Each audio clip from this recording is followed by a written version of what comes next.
Welcome in, everyone, to another edition of the GSMC College Football Podcast, brought to you by the GSMC Sports Network. I'm your host, as always, Tommy Brzee. It is Tuesday, November 26th around here, and we have a great show for you today. We're going to start just trying to make sense of the CFP race right about now. We'll go through every conference, including the Group of Five, and we'll try to break down where everything sits as we go into that final week. Then we'll get into the winners and the losers from this past weekend. Definitely the SEC haters had a very, very nice weekend with a lot of teams falling. The officiating in the sport had a very bad weekend and has had a very bad year overall. And then we'll get into some upset alerts as we head into this weekend. Definitely some upset alerts all around the country with the rivalry games all around. That Georgia Tech game over there in Athens is going to be a very interesting one to watch. Then we'll get into a Week 14 whip around. We'll get into a little bit of update for the Group of Five teams as we head into that final week. See what the championship races are looking like, and then we'll get to some of the under the radar games from the weekend. A couple of games that could have been a little bit bigger, but some people didn't hold up their end of the bargain. Some that I felt like were going to be absolute classics. A couple that are trying to be set up as rivalries going forward over there in the SEC. And then we'll finish it off. We'll do a little bit of a top 15 Tuesday for you guys. A lot of movement in the top 15, as you can imagine. So tried to break it down as best I can. We'll see what everyone thinks of that. But before we jump in, I do want to remind you all we get tons of questions and comments throughout the show. And the best way for you all to get your question on the screen, we can have fun back and forth here, is to use the super chat. At the bottom of the chat on the Sports Network page, you can click that $sign, add any question, comment you'd like. It'll pop up on the screen and we can have fun back and forth here. Definitely want this to be as interactive as possible, so utilize that. Also, GSMCpodcast.net is up and running, does the exact same thing, so if you'd like to utilize that, you can as well. But let's go ahead and jump into this thing, because there has been a lot of stuff that has happened over the last about 72 hours, and we have to figure out all of the craziness around the CFP race now. So a lot of stuff has gone on, and we'll go conference by conference, try to break down who can get into the title game from each conference, and try to break down where everyone stands in terms of the playoff. And I think the most confusing one, the one that everyone's kind of surrounding and trying to figure out, is the SEC. That's the one where everything kind of went crazy this past weekend, obviously. So the SEC title is as simple as can be. It is Georgia against the winner of Texas A&M. Whoever wins that game in College Station this weekend, we will pick that tomorrow, so be on the lookout for that. But whoever wins that game will face Georgia in Atlanta at the end of the year. For A&M, I do believe that they have to win the SEC championship if they want to get in. I think a loss in the SEC title, even if you get a win over Texas, would probably knock you out with 4 losses. So they would be in a tough spot if they don't win out and win the SEC. So that gives you a very interesting situation where right now it feels like those top 4 teams are the ones that are very much in contention for this thing. So you have Texas, you have Georgia, you have Tennessee, you have Texas A&M. Texas A&M, I think, has to win the SEC. For Georgia, I think if you win this weekend, you are likely in, regardless of the result in the SEC title. I think they could lose, be 10-3, and still be a team that's probably traveling somewhere for a game, maybe even hosting a game, depending on the way that the CFP committee looks at that. For Tennessee, I think you're in as well. As long as you get a win this weekend against Vanderbilt, I think you're absolutely in this field. You're probably going to be a team that is traveling, if I had to imagine. And then you do have Texas. I think for Texas, I think they're probably in. I think they're a team that, with all the carnage that happened this past weekend, I think they're in a pretty good shape. Now, if they do lose to A&M, I think they're in, but I probably think they're traveling somewhere. If they get to the SEC title and lose, I think they're probably hosting a game. If they win it, they're obviously getting the bye. So there is a huge benefit to winning the game this Saturday, at least getting to the SEC title, because at the very worst then, you'd probably be hosting a game. But if I had to imagine, a 10-2 Texas, even with a loss this weekend, would probably slide into the mix just because of all the craziness that did happen. Probably wouldn't have been the case if everything went relatively chalk, or even if, Bama and Ole Miss, if both those won, then I think Texas would be in a tougher spot. But as of right now, it feels like they are relatively safe for the CFP field. And then you do have Bama and South Carolina. Those are the two that everyone's kind of watching on the outside.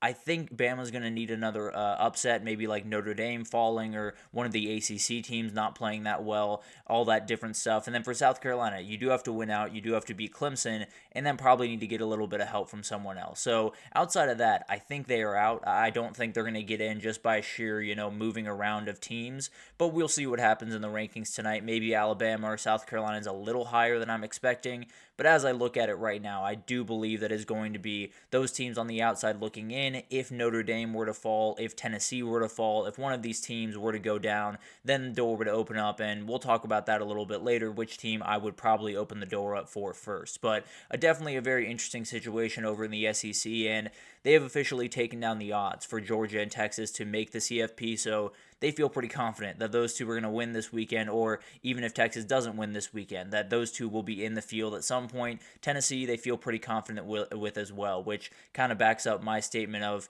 they really just have to win this weekend, and they're probably in. For A&M, they're all the way at the bottom because they probably have to win the SEC. They probably have to find their way to beating Texas and then turning around and beating Georgia and Atlanta. That's a very tall order. So then you do have Alabama, Ole Miss, and South Carolina right there.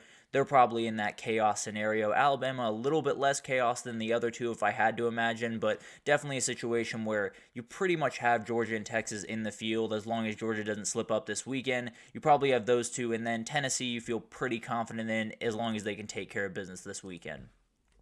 Over to the Big Ten, they are as easy as can be, and I really appreciate them for that with all the craziness that is going on. But Ohio State is likely in, even with the loss this weekend, I would have to imagine. A 10-2 Ohio State with wins over Indiana and Penn State, probably getting in if they win, and I expect them to be totally honest. But if they do win, I think them and Oregon are likely playing for the 1 or the 5 seed, which is the two best spots in the CFP. So those two teams have been the best two teams all year. They will probably be playing for that 1 and 5 seed at the end of the day, as long as Oregon takes care of business against Washington, as long as Ohio State doesn't trip up against Michigan. That will be for the 1 and the 5 seed over there in Indianapolis. Then for Penn State, you just got to win this weekend. I think you're in a really good position to even host a game if you win this weekend, because 11-1, you're in a really good spot right now. I think there's a chance they drop a little bit below Notre Dame tonight, but we'll see what happens there. Regardless, I think you would slide into that 6-7 spot, most likely, maybe even the 8 spot, depending on what they do with the SEC loser, but definitely going to be really interesting to watch all that unfold. But at the end of the day, if they want to get to Indianapolis, they're going to need a loss from Ohio State, but overall, they are firmly in as long as they win this weekend. Then you do have Indiana. They're in as well with a win. I feel very confident in that. Frankly, if they're not, then we're going to have a couple of problems on their hands. And they do play Purdue, which is pretty comfortable. Frankly, there's a world where they wouldn't drop out with a loss, but they're playing Purdue, so they definitely would drop out with a loss. So they can only get to Indy if Ohio State and Penn State both lose. They're likely traveling for a CFP game if they win this weekend. I would have to imagine they slot into the 9-12 range and have to travel at some point, probably in that 10 spot if I had to imagine for Indiana. And then for Oregon, you're in, no doubt about that. Now, you probably do want to win this weekend to not jeopardize that number 1 seed or number 5 seed for that Big Ten championship, but as of right now, you're in a really good spot, and at worst, I think you're hosting a playoff game. And that kind of shows itself here. They feel very confident that those 3 teams up top are going to make it, and then Indiana, you could bet against them if you want, but they're probably not losing to Purdue. So all those teams are likely in the field. I feel pretty confident that as long as there's not any craziness this next weekend, and even if there is a little bit, I think those 4 teams are fairly comfortably in, and we'll see what happens with that Indiana team. We'll see where they slot in, but all those teams should be in. I believe 2 will be hosting, 1 will be traveling, and 1 will obviously get that bye week. And then you do have the Big 12. This is a very interesting conference with a lot of moving parts right about now, but we'll break it down in pretty simple terms. I do think it's still a one-bid league. I think it's very unlikely that multiple teams get in. I think it's almost impossible, frankly, for multiple teams to get in. So we're really talking about the title scenarios here, and the biggest one is Arizona State, BYU, Iowa State, and Colorado are all tied up there at the top. If Arizona State and Iowa State win this weekend, they are the ones that go. If all these teams win, Iowa State and Arizona State will meet in Arlington. If Arizona State were to lose, then BYU would find their way in. Or if Iowa State were to lose, BYU would be the next team up. If 2 teams in that group were to lose, then Colorado would be up. And then there is a world where all of them lose, all of the teams right behind them win, and you have about a 9 team logjam at 6-3 at the end of the year, which would be a nightmare. Let's just be totally honest. It would be an absolute nightmare to deal with, but there is still a world where a West Virginia gets into this thing, or a Kansas State and Baylor is not all that far-fetched to find their way into this thing. So it's going to be really interesting to watch all this unfold. Obviously, Iowa State has probably the toughest game of the bunch, playing Kansas State, so we'll see what happens there. If Iowa State were to lose and then the rest of the big dogs were to win, it would be Arizona State and BYU, a little bit of a rematch of what we just saw in Tempe. So a lot of different things that could happen if all of those teams lose. If you have Arizona State lose, you have Iowa State lose, you have Colorado lose, you have Arizona State lose, excuse me.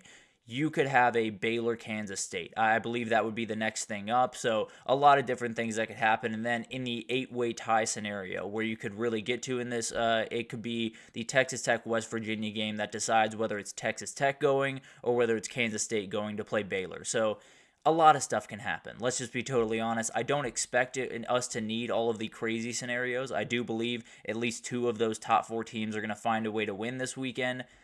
But there's a world where all of that goes crazy, where only one of them gets a way to win, or all of them lose, and then you have to figure it all out. At the end of the day, I do think Arizona State is at least going to beat Arizona. I tend to believe BYU is going to beat Houston, so I tend to believe it's probably going to be either Iowa State, Arizona State, or BYU, Arizona State, depending on that Iowa State, Kansas State game. So a lot of moving parts. I understand it's absolute craziness, but it'll all make sense at the end of the week, I promise. But for the championship odds, you do have Arizona State is the top team. Forgot to reorder them there, but Iowa State is number 2, BYU right behind them, and then Colorado, and then quite the gap. So gives you an idea. All those teams right after them definitely need a little bit of help. Kansas State obviously has the best chance to give themselves help, but will be interesting to watch all this unfold. I tend to believe we won't need the crazy scenarios, but we've needed the crazy scenarios plenty of times in the Big 12, so we'll see what happens there. For the ACC, this has been relatively unchanged, and I think the biggest thing here is an at-large bid is very much open for this conference now, and frankly, I think they're firmly in that at-large bid spot right now, because you have SMU. You are on your way to the ACC championship. I would make sure that you win this game this weekend. If you were to lose this game this weekend, go into the ACC championship with 2 losses, and then lose, I think you would be on the outside looking in. So you have to be very careful. You want to make sure you win this game, and then I think you can afford a loss in the ACC title game to Miami or to Clemson and still find your way in at 11-2 in this scenario. So I think SMU, as long as they win this weekend, I feel pretty good that they're in the field. Miami kind of in a similar boat. I do think if they win this weekend, they're pretty firmly in the field. I think if they were to lose this weekend, there is a world where they could get in as an at-large bid. You probably would need a little bit of help from some other people around you, like, say, Notre Dame were to lose or Penn State were to fall or something like that. I do think that would open a door for maybe 3 ACC teams to get in. But the way that I look at it right now is it's probably the ACC champion and the runner-up there. For Clemson, they have a little bit more of an opening. You know, they have Miami. If they were to lose, they're obviously in the ACC title, playing SMU, trying to get a bye. They could lose that game, or they could not get to that game. And travel for a first-round bye, which would be or for a first-round game, would be very interesting to watch. And then I do think there is an at-large bid path with them beating South Carolina, would obviously give them a little bit of feather in the cap, and then maybe USC beats Notre Dame. I think it could get to 3 teams. So as I see it right now, I think the ACC is pretty much the way that I put it is as long as SMU wins, as long as Miami wins this weekend, those 2 teams are pretty firmly in, at least in my mind. And then I think you do have a Clemson or even a Miami on the flip side of that could be lurking around trying to possibly get in. We'll see what happens. Probably would need a little bit of help, but I do think the ACC really benefited and probably will get 2 teams into this thing. So you do have 2 teams that are minus. So you do have Miami and SMU. They are minus odds to get in. They feel pretty confident that it is going to be 2 ACC teams. And then you do have Clemson right there. It's going to be really interesting to see all of that unfold. Those are not championship odds, apologies. Those are CFP odds. So definitely going to be interesting to watch all of this unfold. And if Miami were to lose this weekend, Clemson were to win, then a lot of crazy stuff were to happen. But at the end of the day, it does feel like the ACC is going to get 2 teams in there. Feel pretty confident that it's going to be Miami and SMU, but Syracuse will do plenty to try to mess up the Miami season, that's for sure. And then you do have the group of 5, and UNLV has kind of entered the chat a little bit in the group of 5, which sounds crazy, but it's relatively unchanged. UNLV is in the mix now, but the way that I see it is probably Boise State, if they win out, is the number 1 team. Then I think Tulane, if they win out, would be number 2. Then I think Army might get the nod over UNLV with only 1 loss, and that 1 loss being to Notre Dame. I think that would be a battle back and forth. I would lean that Army would get the nod, but as you see by the odds, not feeling all that great about it. And I think that's more they don't feel great about them beating Tulane, but it's one of those situations where I do think if Army wins out, they probably get the nod over UNLV, but that would definitely be a battle. So UNLV, if you were to win out, there's still a world where you find your way into this CFP. As crazy as that sounds, if you knock off Boise State at the end of the year and maybe Tulane loses this weekend to Memphis and then beats Army. That would set up perfectly for someone like UNLV to find their way in. So a lot of stuff can happen in the G5, and as you can imagine, we'll try to break it down as best we can. It's been a crazy, crazy time, but the way that I see it right now in sheer numbers is there's going to be 4 from the Big Ten. There's probably going to be at least 3 from the SEC, maybe a 4th, but probably only 3. Then you do have 2 from the ACC. I think you have Notre Dame, Group of 5, Big 12. That's the way that I see it right now. And as for the teams, I think Texas, Oregon, and Ohio State are pretty firmly in. Almost regardless of what happens this weekend, I feel pretty good that they're somewhere in that field. That could vary, obviously, depending on the results, but feel pretty good that they will be in the field. Then UGA, Penn State, Tennessee, Notre Dame, Indiana. Barring disaster this weekend, I think they are all in as well. So I think we'll know about 2/3 of the field after this week. It'll be interesting to see where all those teams slot, but definitely a lot of teams. I think Texas probably benefited the most from this past weekend because they just had to beat Kentucky and everyone else imploded, and they're pretty much sitting pretty going into that final weekend. Now, they want to beat A&M, no doubt about that, but it'll be interesting to watch all of this unfold. We will keep you updated with all of the craziness next week as we get into it, but feels pretty good right about now. I feel like I have a good grasp of everything, and then a craziness I'm sure will follow. But we'll get into that as it does. We'll take our first break here, and when we come back, we got winners and losers from Week 13. Big winners were the SEC haters out there, the Indiana fans that were battling SEC people all week. You guys won the week, no doubt about that. So I'll break it down right after this, so stick with us. I feel like I'm losing my mind. Is everybody in the world blind? Please, Lord, give me a sign, a sign. I feel like I'm losing my mind. Is everybody in the world blind? Please, Lord, give me a sign, a sign. I wanna be the greatest. Everybody on the fake shit. I look around and feel like everybody is the fakest. I make this every day and I'm impatient. Hoping one day I blow up from the basement. Statement, the top is so vacant. I don't hear shit that I think is amazing. Waiting for my day when I'm playing. Sold out shows where 1,000 faces. Hey, give me that crown. Get in my way and to be put down. It ain't your place, all this my town. If I want that shit, then I'll get it right now. I'm losing it, the noose it fits. I'm losing shit, a stupid myth. You choose to live or choose to dip. You choose to fight or lose your grip and lose a gift. I feel like I'm losing my mind. Is everybody in the world blind? Please, Lord, give me a sign, a sign. I feel like I'm losing my mind. Is everybody in the world blind?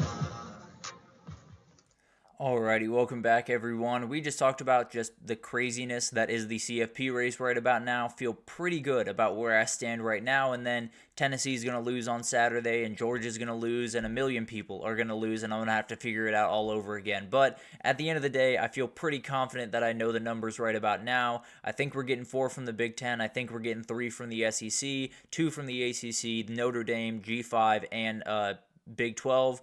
I think that's the way it's going to break down. Obviously, there will be some ers and ahs as we get closer, but that's the way that I envision it this evening when the rankings come out, and that's probably how I envision it ending up. So going to be really awesome to watch all that unfold, but let's get into some winners and losers from Week 13 because I had to get to a little bit of this because I got some gripes to pick, no doubt about that. I got some bones to pick with some people out there because there are some issues with our sport. Now, I will start on a semi-positive note for some people out there.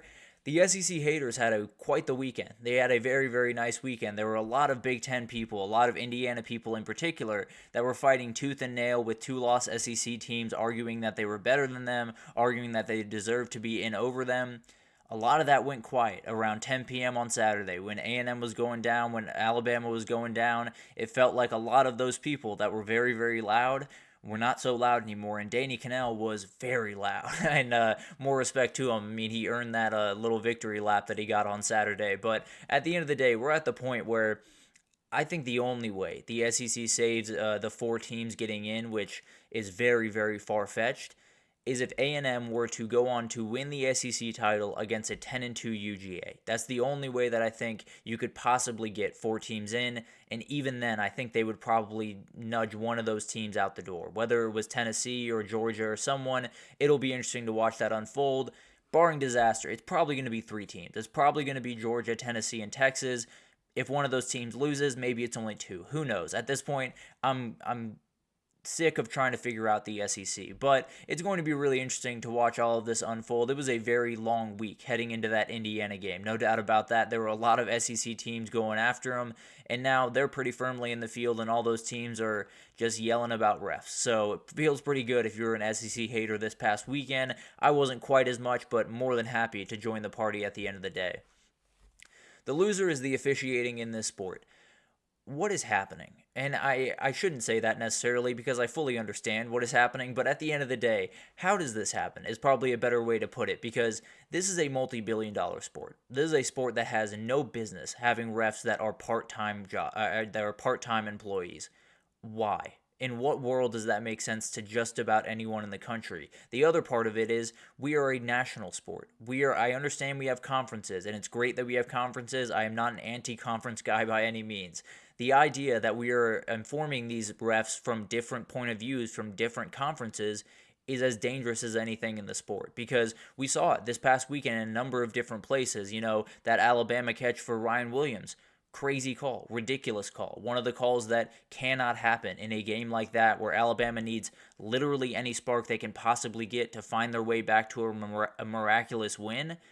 That was the moment. And it was taken from them for a call that just was not right. And then you also have a couple of plays in the Colorado game. He got hit, Shedeur Sanders got hit with one of the dirtier hits I've seen all year in a very, very long time, frankly. Nothing got flagged. And it's one of the more ridiculous things about our sport, where we have these targeting rules that are so important and help so many people and make this sport so much safer.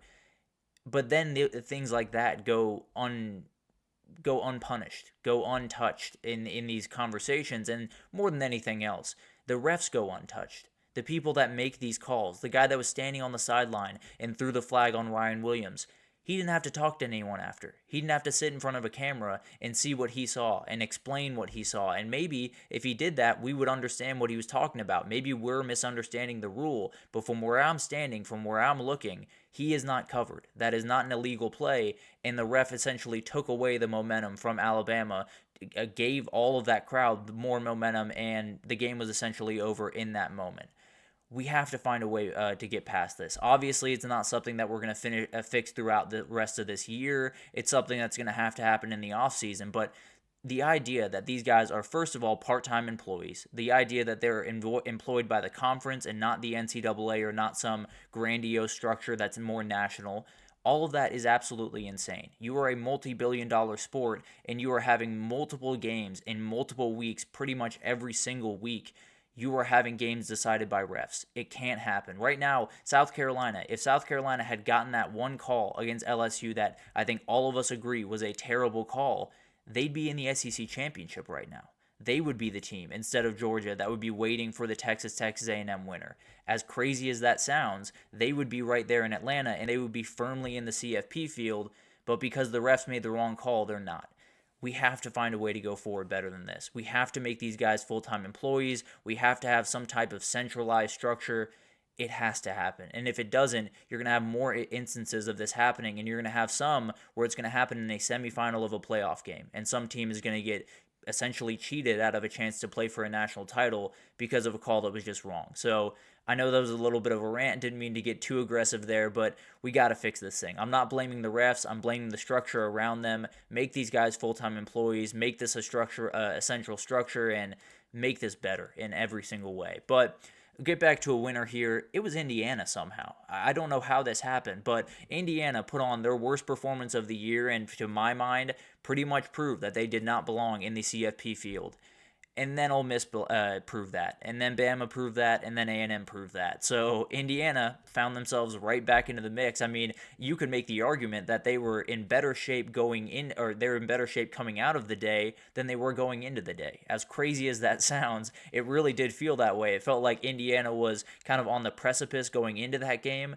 Feels like they're very firmly in right about now, as long as they can take care of Purdue. So it's going to be really interesting to watch all of this unfold. And I think if you were to ask the CFP committee at the beginning of this game, comparative to the end of this game, there would be a lot of different answers about what they would think. And then if you were to ask them from the end of the game in comparison to the end of the night on Saturday, there would be a lot of different answers. I think they would have said, at first they would have been like, oh, this is a great team. They just drove down the field, played a great half, and definitely deserved to be in. And then in the second half, you'd be like, okay, it's a little bit more dangerous. Not necessarily sure I'm super confident in this team. And then it would flip right back as Ole Miss falls in Gainesville. So Indiana's safe in my mind. As long as you don't lose to Purdue, which if you lose to Purdue, you don't deserve to be anywhere close to the CFP. But as long as you don't lose that game, you're in really, really good shape. And as crazy as it sounds, with a 23-point loss, they found themselves firmly in the CFP field. The loser is the Colorado story, and really all of us for getting to experience the Colorado story, because it was a very special season up there in Boulder. And frankly, the loss last week does not take anything away from that. I'm going to do a little bit more in depth about that probably at the end of the season, but the job that he has done, the job that a lot of people have done around the country, has been just remarkable. This was the second year in Colorado for Deion. This was his 5th year as a head coach in college football, if I'm not mistaken. It's remarkable what he's been able to do. It's not an easy thing, and it's one of those things where he had to admit in some areas where he's not quite as adept. The recruiting, the high school recruiting, not quite as adept as some other people. Got some great people in the room that have helped him immensely in that category. He's not necessarily the X's and O's guy that's going to draw up all the plays. He got some great coordinators to come in and really help that. He didn't necessarily have the talent level. He's brought all that in, and it's been really incredible to watch, and this season has been incredible to watch because every time it felt like this team was going to get got. Every time that this team, it felt like it was going to put up a little bit of a bland performance, they just kept showing up. Obviously, last weekend got away from them a little bit, but it was really remarkable to watch this team this year, and they're still technically alive. If you can get a loss from BYU and Arizona State or BYU and Iowa State, the door is open to possibly get back into that CFP race. But as of right now, let's just move forward thinking that they're not getting to the Big 12 race. The story will continue. I mean, you have Deion. He's almost definitely staying at this point, and unless maybe the Cowboys call. I think they're pretty much he is going to be in Boulder. You have Travis Hunter on his way to a historic Heisman season. Juju Lewis is coming over to take over for Shedeur Sanders and be while Shedeur Sanders is being picked top in the NFL draft. This was a very special year, and I understand, the expectations change throughout the year and the wants change and all of that type of stuff. But at the end of the day, if you look around at this season for Colorado and think anything else other than remarkable job from a Coach of the Year candidate, I can't help you. I think you're just a Colorado hater, if I'm being totally honest. But the winner is casual college football fans. Can you imagine being a fan of just no team right now? You just enjoy football, you enjoy the sport, you like watching it every now and then, not necessarily as crazy about it as a lot of us are, but at the end of the day, being just a fan of the sport, just enjoying football, but not necessarily being super attached to one team, or maybe you are attached to Northwestern, and you're just kind of hanging out, not necessarily enjoying your season too much, but you're looking around and you're seeing all the other craziness.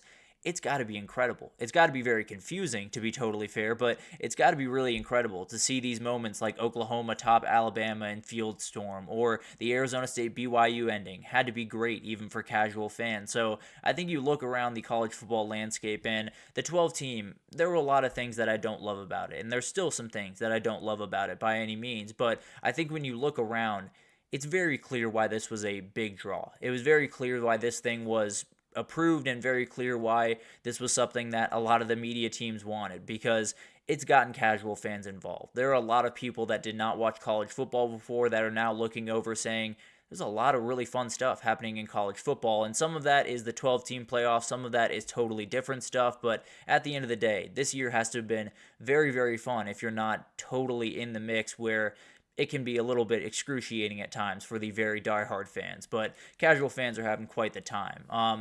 Another loser, the grounds crews this year have been absolutely battered. They deserve the biggest Christmas bonus they've gotten in years, and I will push as hard as I can for that to happen. But you look around, and even this week alone, at Oklahoma, at Arizona State, they had to get the goalposts back up so they could play the last game. The grounds crew had their hands full in the last little bit. They were sifting through kids, trying to get a goalpost back up. Really incredible stuff, and they're handling it like champs. It's been an absolute nightmare of a year for them, but really remarkable stuff from that group, and had to give them some love. So whether it's Oklahoma's or whether it's Vanderbilt's earlier in the year, there's a million different. Tennessee had one where they just cut up all the grass. So a lot of stuff has unfolded for these grounds crews. So really impressive stuff from them. And you might just want to be on the lookout for a couple of different field stormings. You got one that could happen up there in Nashville, one happened that down there in Tallahassee possibly, and then College Station I would be on the lookout for. So the job might not be done for these grounds crews yet. Then we got the winner, the ACC title loser. We talked about it in the previous segment. It does feel like the loser of that game is probably getting into the field. I do think there's a world where, let's just say, Miami loses, and then Clemson loses to South Carolina, and then Clemson beats SMU. I think that would be a little bit of an interesting situation where maybe Clemson gets in, maybe SMU is left out, maybe Miami gets in, or maybe Clemson and SMU get in. Maybe if SMU loses this weekend, Miami loses and Clemson loses, then Clemson beats SMU. Maybe you just have Clemson in there. There's a million different things that could happen here, but as I see it right now, as long as Miami and SMU are in there as 11-1 teams, they are probably both those teams going to the CFP, and they got the SEC to thank for that. No doubt about that. A lot of craziness over there made some way for an ACC team to find their way in. And then the loser is our brains. I'm sure all of you have been on Mr. Ed's playoff calculator, really appreciate his love because, man, it's been a lot to deal with. But at the end of the day, it's been an insane year in so many different ways. We're trying to figure out tiebreakers. We're trying to figure out what teams will get in, what teams need to get in. A lot of craziness, and it's been absolutely awesome. It's been parity, craziness, field stormings, confusion. It's all what we wanted from this 12-team playoff, and it's all we wanted from a lot of the conference realignment and the NIL and the transfer portal. It's all coming together for a ridiculous year, and it's making my brain hurt just a little bit, I'll be totally honest. But it's been absolutely awesome to watch this unfold. This past week was awesome to watch unfold just how special a lot of the things that happened were and the shakeups that happened all over the place. But let's take our second break here. When we come back, we got upset alerts to talk about for this upcoming weekend. There are quite a few rivalries that have a little bit of juice to them this time around, and one that I had to put on here, but I'm not too worried about. But I'll break it down right after this, so stick with us. Looking for your daily fix of sports talk without having to pay for it? GSMC Sports Network is available on YouTube. Just search GSMC Sports Network. Get your fix of daily sports talk shows on YouTube, absolutely free. NFL, college football, NBA, MLB, MMA, UFC, fantasy football, and so much more.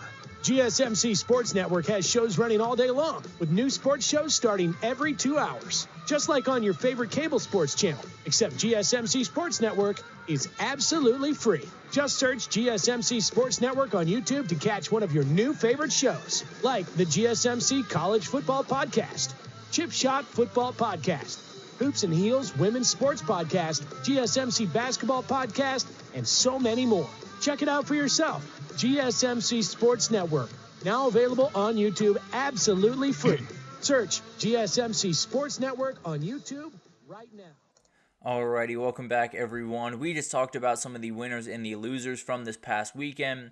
Biggest losers is the officiating in the sport. I can promise you that. It has been an absolute nightmare, and I'm very much worried that is going to impede someone's ability to win a national title. It might have done that to Alabama this past weekend, but a lot of different stuff going on in the sport, and we got to talk about some upset alerts. As we get into this rivalry week, there is a ton of things that I want to break down for you guys, and there are a lot of rivalries that might not be quite as important as they used to be, or they have been in the past couple of years, but definitely still some juice in this one. And we'll start with that Michigan-Ohio State game going on in Columbus this upcoming Saturday at noon. Ohio State favored by a little bit over 20 points. 43.5 is the over-under, and this one's going to be special in a lot of different ways. And obviously, Michigan is not this world-beating team that they expected to be coming into the year, that they definitely were the last couple of years. But this is 3 years of build-up. There are so many frustrations in so many of the minds of all those Ohio State players. Saturday is about letting them all out, all of them. And there's a couple of ways that Michigan can win this game, that they can find a way to make it close. And that way would be they go down, score on the first drive, make Ohio State think, man, here we go again. Maybe we're just going to get railroaded again by this team and get a little bit of doubt in their mind. And then you have to have the D-line just absolutely dominate this offensive line that is going through some injury trouble, so maybe you have a little bit of an opening there. But at the end of the day, if those two things don't happen, if you do not score first, if you do not have a D-line that just totally takes over the game, Michigan has no shot here. I'd love to sit here and tell you that Michigan has a real shot in this game. They would, I think they actually would, in a couple of scenarios where maybe if Denzel Burke and JTT and Jack Sawyer and all of these guys left last year, then I think they would have a shot. If, there was a ton of new transfer portal talent, there wasn't quite that energy in this one like there has been for the past couple of years, maybe Michigan would have a path here. The reality is those guys are really mad. Jack Sawyer is really mad. JTT is really mad. Lathan Ransom, really mad. Denzel Burke, really mad. Travion Henderson is very mad. So they're going to come out there. They want to beat this 20 points. They want to absolutely obliterate this team. I would not be surprised if the starters stayed in the entire time, regardless of the score. They want to beat the crap out of them, and I tend to believe that they're going to beat the crap out of them. So I'll put a 1 out of 5 on this one. There's always some magic up there in the game, but at the end of the day, I think Ohio State's coming in really, really angry. 3 years of frustration. They're going to let it all out on Saturday. And then you do have Memphis-Tulane. Cannot wait for this game. This is going to be a really, really fun one, kind of replacing the Egg Bowl as that Thursday night Thanksgiving game. So a little bit upsetting, but we still get a very, very fun matchup. But for Tulane, it really won't. It won't do anything for the AAC race by any means, but it would put them in a much better position where if they were to win this game, or if they were to lose this game, they'd be in a really bad spot to possibly beat out whoever the Mountain West champion is. If they were to win this game, I think they're in firm position where they're the number 2 in line. If Boise State were to lose, I think Tulane would jump right back up there, granted if they were to beat Army at the end of the year. But that's how I see it, them being kind of the second team in that rung, so this would be a win that they very badly need. And for Memphis, they've been a little bit hit or miss. The defense has not played well at different moments. I mean, the 2 losses that they do have are they gave up 56 points to Navy, they gave up 44 points to UTSA.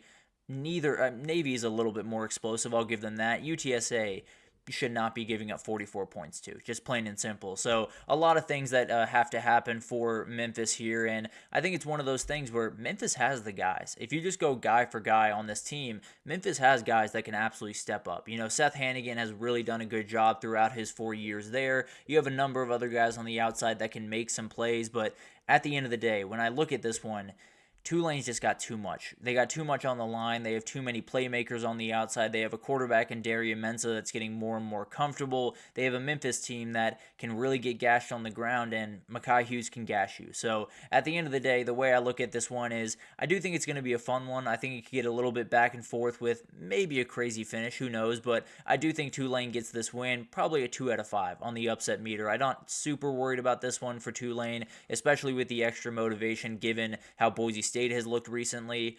I would definitely try to get this win. I think they will get this win. Georgia Tech, Georgia. This is one that probably wouldn't be on here if Georgia looked a little bit better last week, but they did not. They kind of got gashed a little bit by UMass, and the biggest thing there was the D-line did not look very good. The D-line, I don't want to say got pushed around, but got kind of handled a little bit by the UMass offensive line. The Georgia Tech offensive line can do that. They are a top 12, top 15 unit in the entire country. They are a very, very good group, and if you can let that Georgia Tech run game get going, it's going to be a load to deal with. I'll be totally honest. This is when this game really gets interesting. If Georgia Tech can start getting 4 yards, 5 yards, 6 yards per carry, then you're in a tough spot if you're Georgia. Now, for the other side of that is you all saw some clips from that UMass game. Georgia's defense gave up 21 points. I have to imagine these practices this week are going to be a nightmare. I have to imagine that all those players are really pissed off with the performance that they put up. I have to imagine. So at the end of the day, it is a little bit of a double-edged sword. And then for Georgia Tech, they are still facing that weird quarterback situation where it's pretty much Haynes King comes in, they're probably going to run the ball. If Aaron Philo comes in, they're probably going to pass the ball. So I expect to see a lot of Aaron Philo in this game, probably going to lean on him a little bit more throughout the rest of the season, but it's going to be really, really interesting to watch this unfold. Georgia obviously still has a little bit of motivation because if they were to lose this game, then losing the SEC title, I think they would be out. So winning this game, I think, would send them to the CFP. They're almost definitely going to be fully up for this game, no doubt about that. I do think Georgia Tech can hang around in this one. They play really hard, they play really efficient, they play really clean. So I do think they're going to have some openings, but I think this Georgia defense is very, very angry. I'll probably put a 3 out of 5 on this one. I think this one gets maybe interesting for about a quarter and a half, or a half, or maybe 3/4. But at the end of the day, Georgia makes the plays to win and moves on to Atlanta for the SEC title.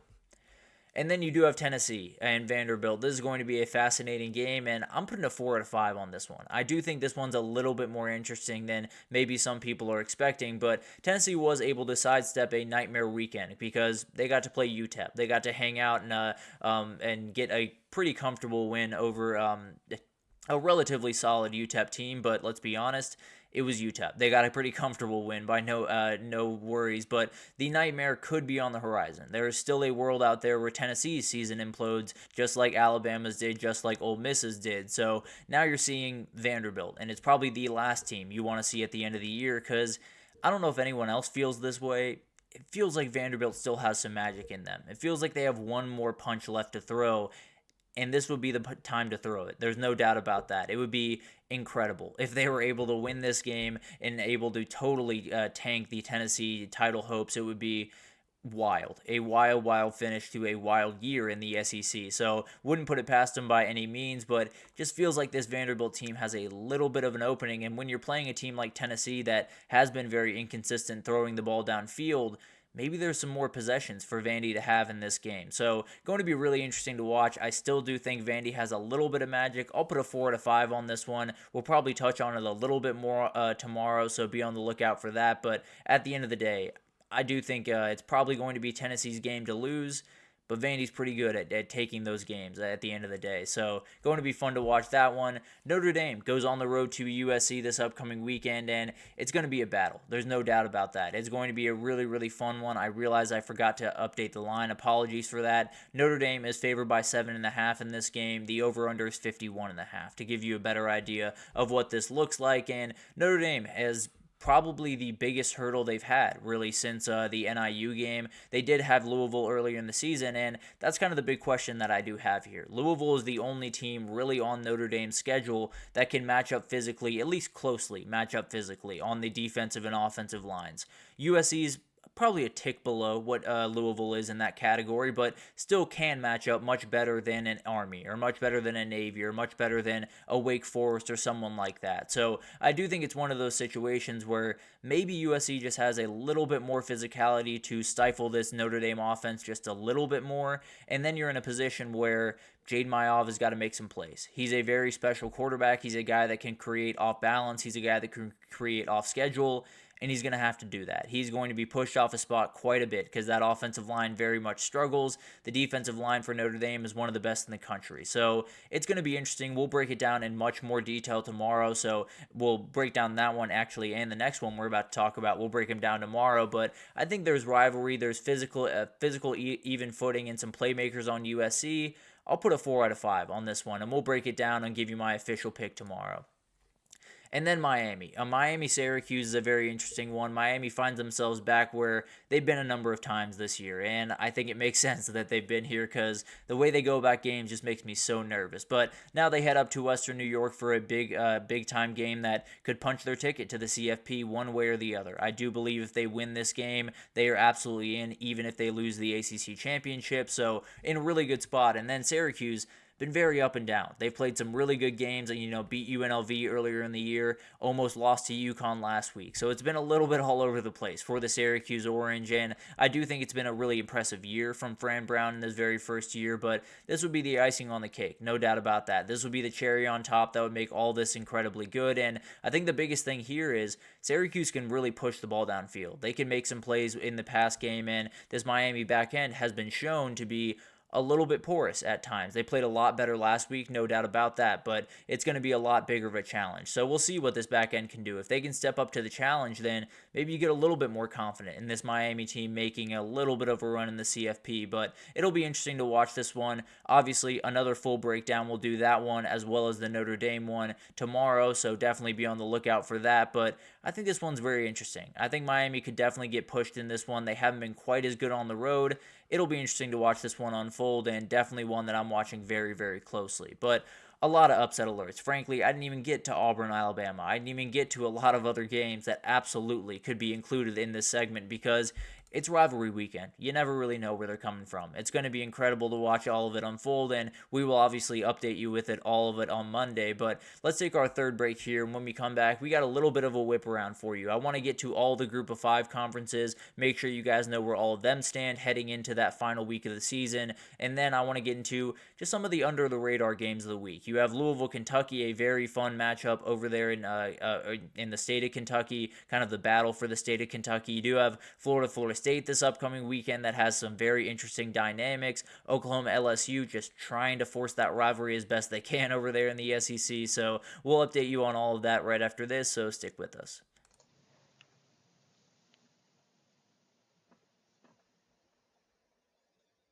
For the best and latest podcasts available anywhere, go to the podcast app on your cell phone and type in GSMC. To access free content-rich podcasts on health and wellness, book reviews, sports, entertainment, relationships, social media, movies, technology, finance, and even weird news. Subscribe and download the GSMC Podcast Network's family of shows, available everywhere podcasts are found. Alrighty, welcome back everyone. We just talked about some of the upset alerts coming into this weekend. Definitely quite a few, and I think that one up in Athens between Georgia and Georgia Tech is just a little bit more interesting than some people are giving it credit for. That Georgia Tech team just finds a way sometimes to play up to their competition, but let's get into a little bit of a whip around. Let's get into a little bit of a Group of 5 roundup. Then I want to get to some rivalry games that might not have the biggest CFP implications, but got plenty on the table, no doubt about that. But let's start with the Group of 5 in the AAC. Very, very simple. Army and Tulane will be playing in that championship game. Army has UTSA this weekend at home. Tulane gets Memphis. If they both win out, I believe it will be Army hosting that game for the championship, so it would be a huge advantage for them. If one of them loses, then the other one would get that. But at the end of the day, those are going to be your two teams. It will be interesting to see what happens with the CFP hopes depending on what happens this weekend. If both of them win out, then the winner of that game is firmly in that second spot right behind Boise State for that CFP spot. But as of right now, we'll see if there's any explosives this weekend. But the AAC championship is set. The winner of that one's probably in a pretty good spot for the CFP. Over to Conference USA. You do have a Conference USA one that's a little bit different than a lot of the other ones out there because you have one place that is fully decided. Jacksonville State will be in the championship for this conference. Then you have Liberty, Western Kentucky, and Sam Houston State that are still very much in it. So Western Kentucky actually plays Jacksonville State this upcoming weekend. Does Jacksonville State throw out the starters? Do they kind of pull back a little bit? It will be an interesting thing to watch because if Liberty were to win, they are in. They are the team that would probably get in no matter what. If they were to win, they are the team that would get precedent. They are playing actually Sam Houston, so a lot of intermingling from this group up here. But at the end of the day, if Liberty wins, they are going to be the team from those last three that would get into the mix. If Liberty loses and then Western Kentucky wins, they would be in. And then if Sam Houston wins and Western Kentucky loses, then Sam Houston would be in. So a little bit confusing, but Liberty is kind of taking the cake right now. It seems like it could be Liberty, Jacksonville State. If Liberty does fall, then the door opens for a Western Kentucky or for an Sam Houston, depending on what happens in that other game. So a lot of moving parts there, but it is going to be Jacksonville State against one of those three teams at the end of the day.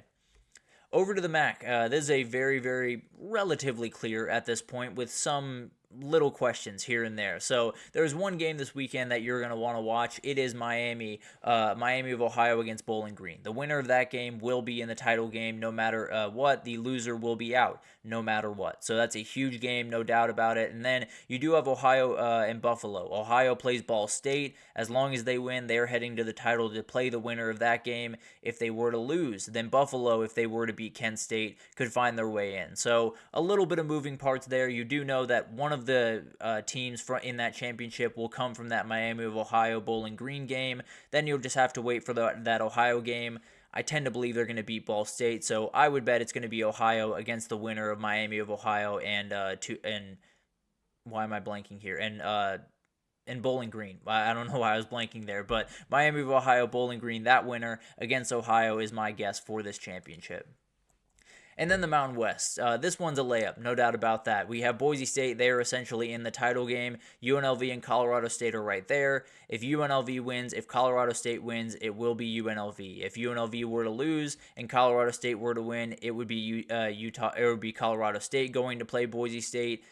If both of them lose, it would be UNLV. So just to make it pretty easy there, Boise State has punched their ticket. They will play one of UNLV or Colorado State, with UNLV kind of having the inside track there. And then over to the Sun Belt, you do have the East and West in this one, kind of a lone conference in that respect. But Marshall over in the East is set to go to the conference title if they can beat JMU on the road this weekend. If they were to lose, Georgia Southern could steal that spot with a win over App State. So those are the two teams that are really battling it out right now. Will be interesting to watch that unfold. I tend to believe Marshall's going to get that win against JMU, but Georgia Southern's right there and will be really interesting to watch that unfold. One of those two teams is going. If both of them lose, I believe it will be Marshall regardless. So definitely something to watch over there in the East. In the West, Louisiana is leading the way to the title right now, and if they can beat ULM, who has lost 5 straight, they will be in that spot. But if they were to lose, Arkansas State could get in with a win over Old Dominion. If both of them lose, if Arkansas State as well as Louisiana lose, the winner of the South Alabama-Texas State game could find their way into it. So it would be wild. A lot of different things that could happen in the west of the Sun Belt right now, but as of right now, it feels like it's probably going to be Louisiana against Arkansas State. Those are two teams that it should be Louisiana heading to the championship from the West. If they do lose, I feel pretty good that Arkansas State will beat Old Dominion and be that team, but obviously still plenty up in the air around the Group of 5. But wanted to make sure you guys had a full update on the Group of 5 as we head into this final weekend. We'll obviously give you full picks on all of those games next weekend, but definitely a lot that are really, really interesting going into the final weekend. Feels like every single conference is still very much undecided going into that final week. But a couple of under-the-radar games that I just had to get on the radar as we get into rivalry weekend. Louisville, Kentucky, one of the more under-the-radar, underrated in general rivalries in college football, at least in my opinion. This one's going to be about pride more than anything else. You know, Louisville has started the season really, really strong, felt like they were kind of rolling downhill, and then things kind of hit a roadblock. Against SMU, they got beat against Notre Dame. Things started really falling apart. So it's really just about getting that win over the team that you hate the most and finishing this season with an 8-4 record, feeling a little bit more confident in your team going forward. But then on the other side, you do have Cutter Boley, Cutter Boley is a very interesting player. He's a freshman that came in last week for Brock Vandagriff in the Texas game, and he was pretty impressive. The kid can really sling the ball around the field, and I think he's going to be one of those guys that I would just go ahead and make him the starter. I haven't seen anything definitive on that front, but I would go ahead and make him the starter, let him get ready for the rest of the season, and let him get ready especially for 2025, because I really do think that could be a very special player for Kentucky. And then for Louisville, they're just trying to get to 8-4, salvage this season that was a little bit disappointing. You know, it wasn't going to be quite as beautiful as 2023 was for them, but definitely there was a moment there where it looked like they might have been in the mix for the CFP and pretty quickly fell out. But I think this one should be a really fun battle. I think both these teams want this one very badly, especially Mark Stoops, because there's some talk around Lexington right now that should make him just a little bit nervous. But at the end of the day, a really fun rivalry game that I just never miss, because I always love the passion that comes out of this one. not so much a rivalry game here, but definitely a very interesting one. Kansas-Baylor is one you're going to want to watch in the Big 12 this upcoming weekend because it opened at Kansas -1, then flipped to Baylor -1. Now it's back to Kansas -1. So it's going to be really awesome. This game is going to be crazy, and Baylor trying to keep the craziest path in the world alive for the Big 12 championship would be really interesting to watch. And Kansas just trying to continue to play spoiler for a lot of these teams that have high hopes. They're trying to ruin that, and it's going to be a run battle. I can absolutely promise you that. Baylor has really gotten the offense going with Byron Washington running the ball, as well as Sawyer Robinson really helping out running the ball at the quarterback position, and then pretty much ditto for Kansas when you talk about Devin Neal and Jalen Daniels. They've really opened this thing up, and they're a really dangerous duo running the football. So I think it's going to be a really fun one, and both teams have plenty to play for, one playing for bowl eligibility, one playing for just a shot at the Big 12 championship. A lot on the table, and I think it's going to be really, really fun to watch. I'll go ahead and take Kansas. I do think they're going to get to a bowl game. I'm not going to be the dummy that picks against Kansas again when they're on this run, so I'll go with Kansas to clear out at least one of the teams in the crazy 9-team scenario that could happen in the Big 12.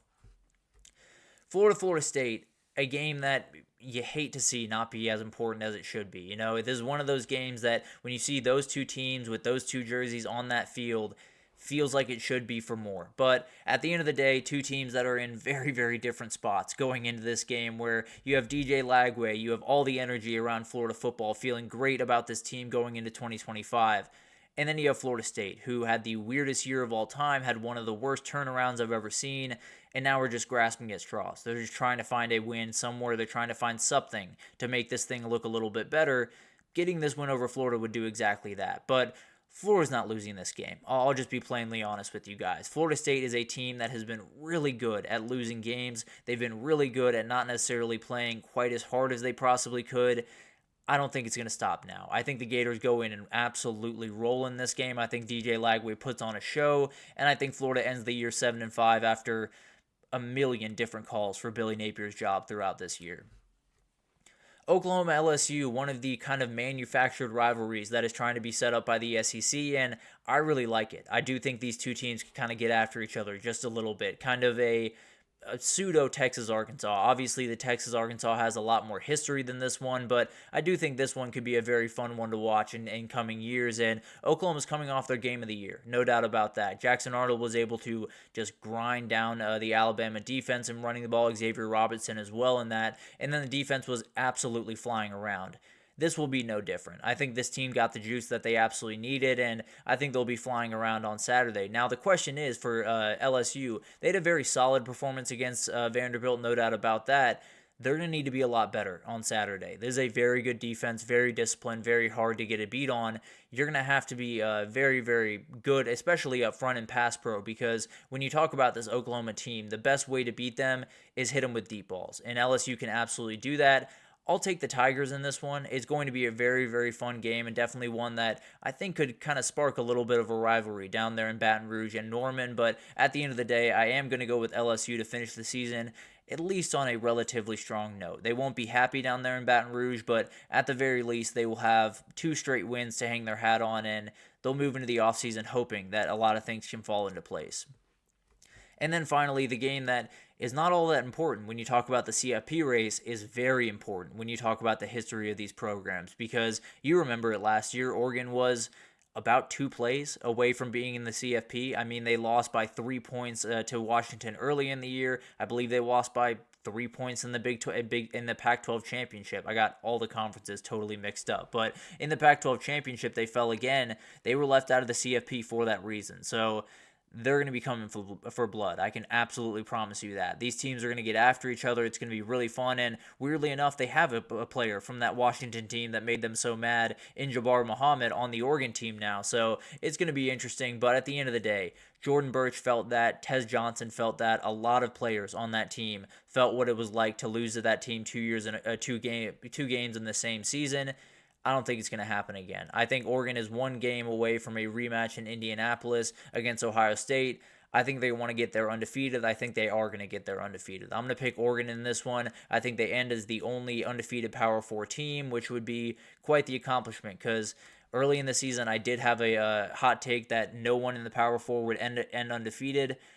Oregon, if you were to lose this weekend, I would kind of appreciate it. That would be a very, very cool finish to my prediction. But at the end of the day, I do think Oregon wins that game, goes undefeated, heads on their way to Indianapolis, and a lot of really fun games. And we'll break down some of the bigger marquee games tomorrow, but wanted to make sure we gave a shout out to Florida State, gave a shout out to Oklahoma LSU, or to a couple other of these games that definitely do deserve it. So wanted to break those down real quickly, but let's take our last break here. And when we come back, we got Top 15 Tuesday for you. And it is a very weird one. As you can imagine, a lot of SEC teams found their way out of the rankings. One SEC team found their way in, and I think some people are going to be a little bit upset about it. But I'll break it down right after this, so stick with us.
Alrighty, welcome back everyone. We just did a little bit of a whip around of the upcoming week, got into all the group of 5 matchup scenarios where we got to figure out what's going on in MACtion and Mountain West and all the different conferences. Got to give those guys some love, but some really, really fun games, and we'll obviously break down some of the more marquee games tomorrow in a little bit more detail. Definitely the Texas A&M game, definitely the South Carolina Clemson game, so we'll be on the lookout for that, but let's get into this top 15, and I've been a little bit dreading this. I'll be totally honest with you guys. It has been a nightmare to make this list, and I think pretty much everyone in the AP, everyone in the CFP right now probably feels the same way, but I feel pretty good. I feel pretty good about all of my picks. I feel pretty good about where I placed them in.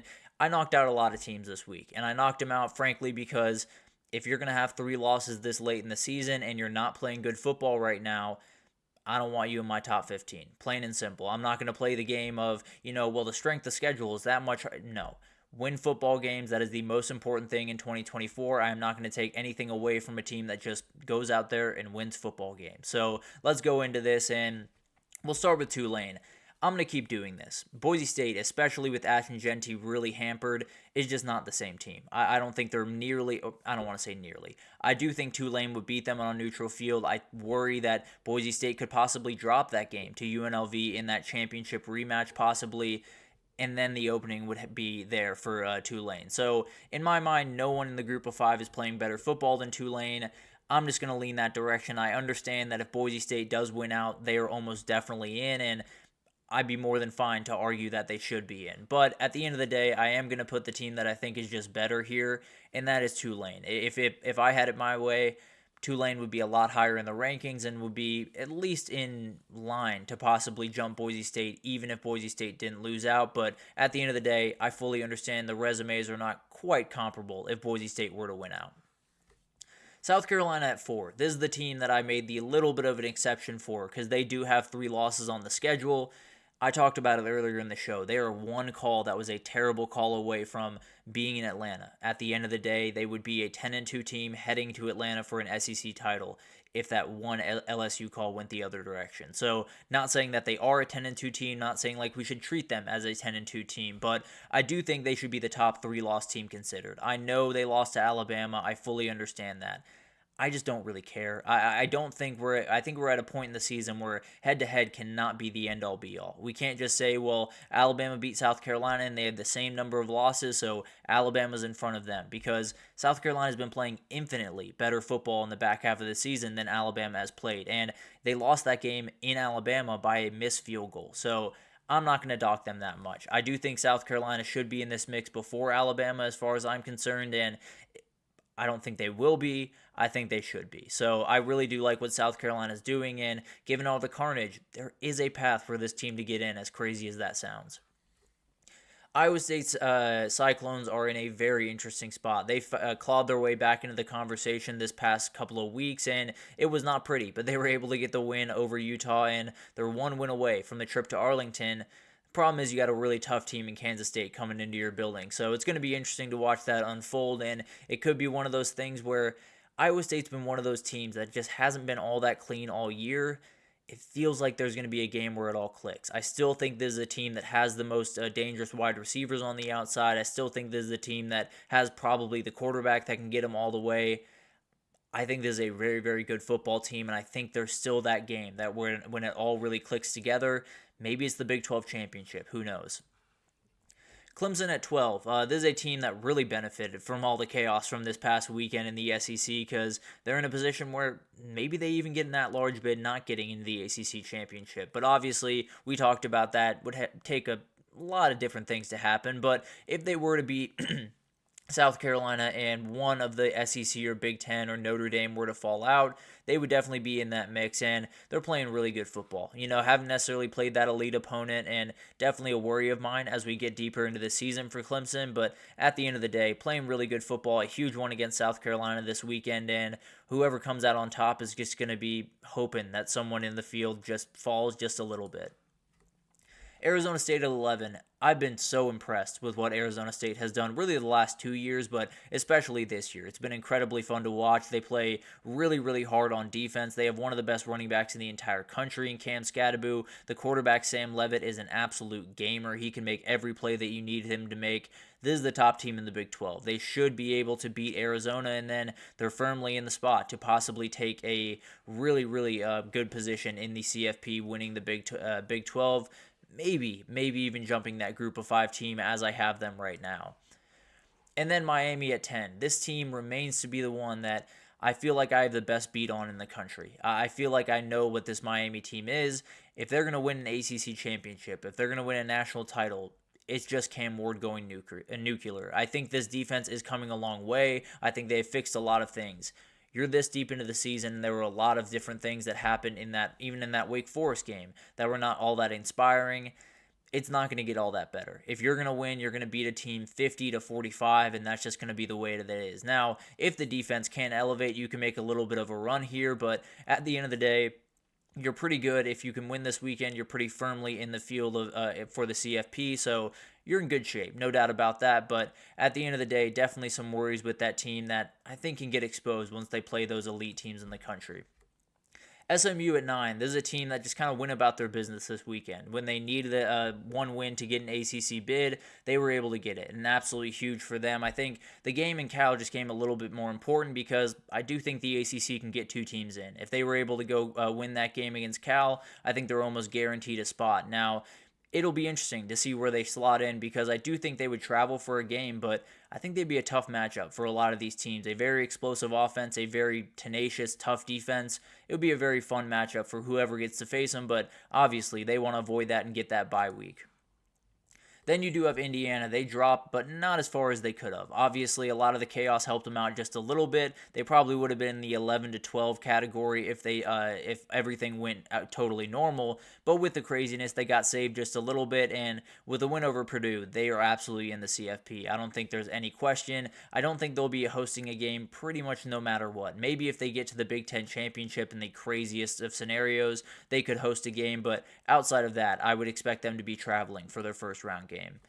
For Tennessee, this is a team that I think could win the national title. I think they could lose to Vanderbilt this weekend and miss the entire thing altogether. They are a very, very weird team. They're not going to make the SEC title, but if they were to beat Vandy, they'd be firmly in the CFP in my eyes. And I think it's one of those things where they can start hitting that deep ball, things get interesting in a hurry. If they can start getting that ball a little bit more consistent and hit those 4 or 5 shots every game, this team can absolutely win a national title. It's taken them quite a while to get there, but maybe there's that last gear that they can hit down the stretch. Then you do have Notre Dame. Notre Dame knows who they are. And in the world of college football where everyone's grasping at straws, trying to figure out where they fit and trying to figure out what their identity is, who needs to lead the way, Notre Dame knows. It's going to be Jeremiah Love leading the way. It's going to be Riley Leonard in this run game leading the way. And then it's going to be the defense. That's the way that they're going to win games. I do worry about their ability to come back in a game if they were to get down by 14 to a team like Texas. I do think it would be a little bit tough for them to find their way back in. But at the end of the day, the defense can alone can win you some games. And they will have to do that against USC this upcoming weekend. They do that. They are firmly in the field. They lose. I think they're probably on the outside looking in. Even with all the wiggle room that some teams have, I don't think Notre Dame has nearly as much.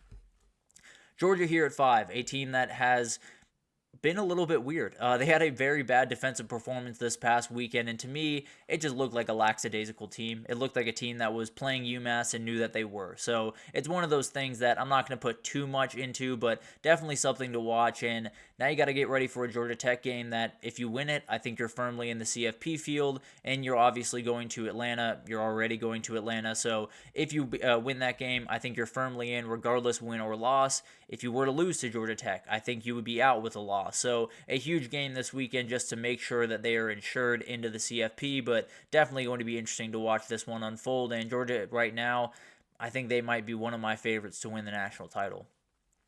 Penn State at 4. I've been really impressed with Penn State in tight spots this year. The Ohio State moment was not quite as good, but you look at a couple of different games they played. This one this past weekend against Minnesota, Wisconsin earlier in the year. There were some really tough spots. There were some really spots where they could have gone down, where a lot of these other teams have fallen to inferior opponents. There were a number of chances for Penn State to do that, and they just never did. And they're in a really good position where they win Saturday. They're likely hosting a game in Happy Valley, and you can do the thing that you've all been waiting for and win a playoff game for the first time ever. It would be incredible to watch, and James Franklin would definitely very much appreciate it. Number 3, I am going to put Texas here. They're winning. And to be totally honest, you look around the country, not a lot of people are winning consistently. So I'm going to stick with them right now. Obviously, have a huge game this coming up this weekend, and the gap between them and the next two teams is fairly substantial, at least as of right this moment. But right now you're in a position where you're probably in the CFP field, regardless win or loss this upcoming weekend. If you do win in the SEC championship, regardless of win or loss there, you're either in a bye or you're hosting a game. So they're in really, really good position. And I think if they can find that run game, if that run game can keep going the way that it has the last couple of weeks, I really do think they can win a national title with that formula. Ohio State, they've been the most consistent team on the year to me. They've played really, really efficient football. Will Howard has continued to elevate his game throughout this year, and it's going to be a defense that is just going to be suffocating. It's an absolute nightmare to deal with, and a team that is about as good as we expected them to be, about as good as that $20 million showed that they would be. But they do have the game this weekend, and then a chance to avenge their only loss in Indianapolis and get that number 1 seed in the CFP. So everything's still on the table for this team, and right now I think you'd be hard-pressed to find a team playing better football than Ohio State. And then you have the team that they lost to. Oregon was on a break this past weekend, which is kind of weird having to bye this late in the year, but it's the new world we live in. It's going to be interesting. They play at Washington this upcoming, or no, I believe Washington comes to them this upcoming weekend, so it's going to be interesting to watch that one unfold. They're obviously going to be after revenge in that one, and I tend to believe that they're going to get it. Then you do get a possible rematch with Ohio State. Would be incredible to watch, and definitely the team that, as long as they stay healthy, they're going to be firmly in the mix for a national title all the way to the very end. But an incredible week. So many different things that happened all over the place, and one of those weeks where I feel like it's going to totally shape what we see. What we see tonight is going to be one of the more interesting CFP releases that I've been a part of throughout this entire time. So going to be really interesting to watch all of this unfold, especially tonight, and we'll be back with the reaction of that. We'll get to the Texas A&M game. We'll get to South Carolina Clemson. We'll get to Notre Dame USC and Miami Syracuse and Kansas State Iowa State and all the other games tomorrow. We will finish out the week. No shows on Thursday or Friday, so we'll finish out the week, give you all the picks, give you all the breakdowns, and then we will be back on Monday to break down just the craziness that I'm sure rivalry weekend was. But that'll do it for this edition of the GSMC College Football Podcast, brought to you by the GSMC Sports Network. Your support means a lot to us, so please remember to subscribe to the show, leave a positive review. It does make a huge difference. Also, follow us on Facebook, Twitter, TikTok, Instagram, all of the social pages for all of the content and updates you could possibly need. We have great people doing great work across every single sport you could want. So anything in the world of sports you need, come on over to GSMC and we have you totally covered. But thank you once again for listening, and I will be back tomorrow to break down just all of the games as we get into rivalry weekend. Mm-hmm.